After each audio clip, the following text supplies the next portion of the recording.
आशीष हमारे एक दर्शक हैं पश्चिम बंगाल से, इन्होंने सवाल पूछा है सीडीएसएल पे राय जानना चाहते हैं। बैक टू बैक मतलब बीएससी के बाद सीडीएसएल पे भी एक हमारे एक दर्शक ने सवाल पूछा है।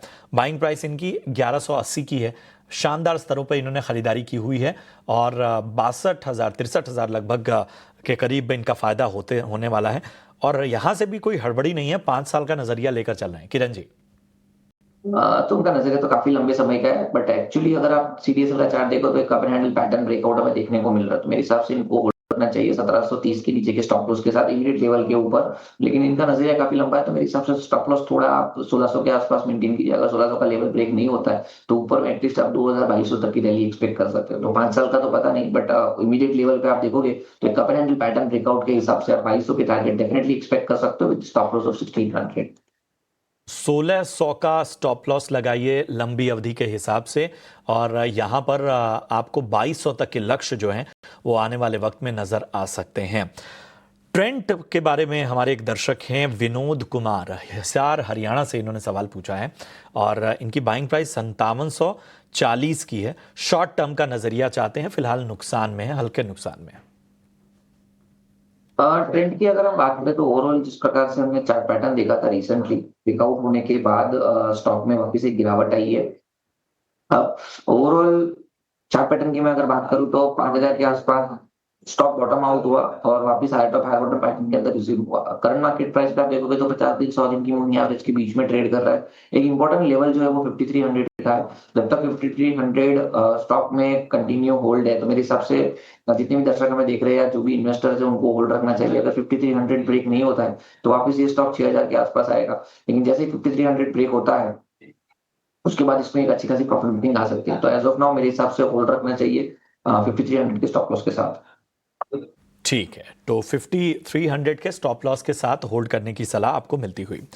हमारे एक दर्शक हैं प्रकाश कोराडिया, सूरत से, इन्होंने अपना सवाल गुजरात से पूछा है और इनके पास एलआईजी हाउसिंग के शेयर हैं और इनकी बाइंग प्राइस जो है वो 750 की है और पूछ रहे हैं कि क्या करना चाहिए एलआईजी हाउसिंग फाइनेंस में, फिलहाल नुकसान में। एलआईसी हाउसिंग फाइनेंस की अगर हम बात करें तो ओवरऑल काउंटर में high top high bottom pattern बनना चालू तो हुआ था। मेरे हिसाब से इनको होल्ड रखना चाहिए क्योंकि एक फ्लैट हॉरिजॉन्टल पैटर्न ब्रेकआउट देखने को मिल रहा है। स्टॉक अपनी सभी इंपॉर्टेंट मूविंग एवरेज के ऊपर भी है। सो एक बार के लिए आप होल्ड रखिए। एक जो इंपॉर्टेंट लेवल है वो 580 का है, तो 580 का एक्स्ट्रा स्टॉप लॉस रखिए। अगर 580 का लेवल ब्रेक नहीं होता है तो ऊपर में 660 670 तक के लेवल एलआईसी हाउसिंग फाइनेंस में देखने को हमें मिल सकते हैं। तो एज ऑफ नाउ 580 के स्टॉप लॉस के साथ डेफिनेटली मेरे को लग रहा है कि होल्ड रखना चाहिए। ठीक है, 580 के स्टॉप लॉस के साथ होल्ड करने की आपको सलाह, आगे के लक्ष्य भी आपको बता दिए गए। राज गंगवाल जयपुर राजस्थान से, इन्होंने सवाल पूछा है टाटा मोटर्स पे राय जानना चाहते हैं। इनकी बाइंग प्राइस 940 की इनकी खरीदारी है, ऊपरी स्तरों की इनकी खरीदारी है, 6 महीने का नजरिया लेकर चल रहे हैं। टाटा मोटर आज हमारे प्रेफर्ड बाइंग लिस्ट में भी है। आप देखोगे तो ऑटो के अंदर एक थोड़ा सा प्रॉफिट बुकिंग हमने देखा है, लेकिन वापस फेस्टिवल सीजन की ओर हम आ रहे हैं। तो मुझे लग रहा है कि यहाँ पे एक बार के लिए ऑटो के अंदर ध्यान रखना चाहिए क्योंकि 1 महीने के बाद यानी कि अगस्त महीने से वापस फेस्टिवल सीजन स्टार्ट होगी तो ऑटो के जो बुकिंग है तो नंबर्स है, सेलिंग नंबर्स जो है वो अच्छे आ सकते हैं।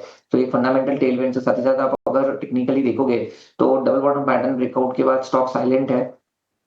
एक साइडवेज रेंज के अंदर कंसोलिडेट हो रहा है। 670 680 का एक स्ट्रॉन्ग सपोर्ट है। तो मेरे हिसाब से 670 के स्टॉप लॉस के साथ इनको होल्ड रखना चाहिए। ऊपर में 725 730 का एक क्लस्टर रेजिस्टेंस है, जैसे ही वो क्रॉस करेगा 800 तक की रैली डेफिनेटली मुझे लग रहा है टाटा मोटर में एक्सपेक्ट है। टाटा मोटर्स पर ये राय आपको मिलती हुई।